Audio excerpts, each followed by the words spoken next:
पूछ बैठे जो खुदा आसमां से आके, ऐ बंदे कोई रिश्ता है जो खास बता दे।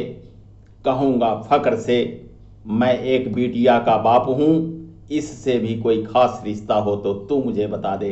जी हाँ दोस्तों, मैं कर्नल सुधीर कुमार से सेवानिवृत्त आप सभी को जय हिंद करता हूँ, प्रणाम करता हूँ। और समय की कमी के कारण मैं शुरुआत कर देता हूँ, इसलिए मातृशक्ति को भी प्रणाम। फिर से नवरात्रा की हार्दिक बधाई। इस जन जागरण में लगे लोगों को हार्दिक और आत्मिक अभिनंदन। जन जागरण अभियान में लगे लोगों के कर्तव्य का फल यह मिलता जा रहा है कि अभी तक के हुए विभिन्न चरणों के त्रिस्तरीय पंचायत चुनाव में 90% लगभग पुराने वैसे मुखिया, उन तमाम मुखिया लोगों की हार हुई है जिन्होंने इंदिरा आवास योजना में 20 से 25 हजार की वसूली की है, जिन लोगों ने मुखिया पद के दायित्व का उचित एवं ईमानदारी ढंग से निर्वाह किया।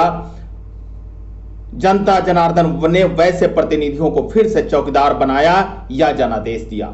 जनता वैसे ही उचित प्रत्याशी को उचित जनादेश दिया जैसे सोना, चांदी, हीरे जवाहरात को स्वर्णकार कसौटी पर जांच कर आभूषण की शुद्धता का पता लगाते हुए आभूषणों की कीमत का आकलन करता है। बचे हुए चुनाव के आगामी चरणों में भी प्रत्याशी चयन के लिए जनता और जागरूक होगी।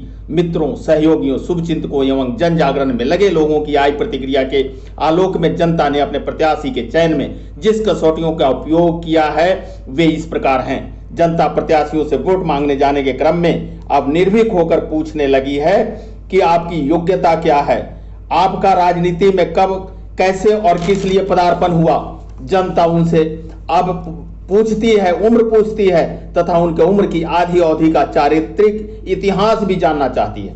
उदाहरण के लिए यदि किसी की उम्र 40 वर्ष है तो उसने 20 वर्ष पूर्व का चरित्र जानना चाहती है कि उस पिछले 20 वर्ष पहले उनका जीवन कैसी क्रियाओं के बीच चलता था।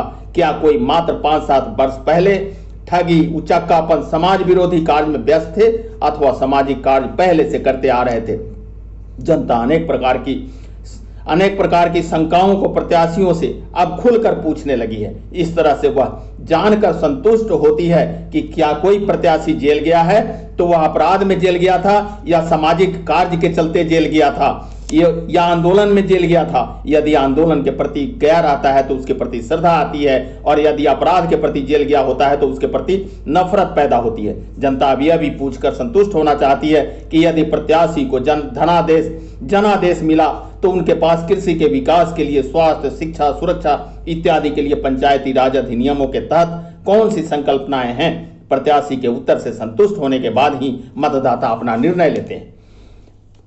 उन प्रत्याशियों से भी जनता यह भी हिसाब मांग रही है कि आप अपने विगत वर्षों में हमेशा अन्याय और अधर्म, आतंक, अन्याय, अनाचार, पापाचार, व्यभिचार और कदाचार का रास्ता अख्तियार करते रहे और अब आप जनता जनार्दन को ठगने के लिए छद्म वेश बनाकर धारण कर महात्मा या मौलवी के रूप में प्रतिष्ठित करने की कोशिश कर रहे हैं, जिसे अब जनता नकार रही है।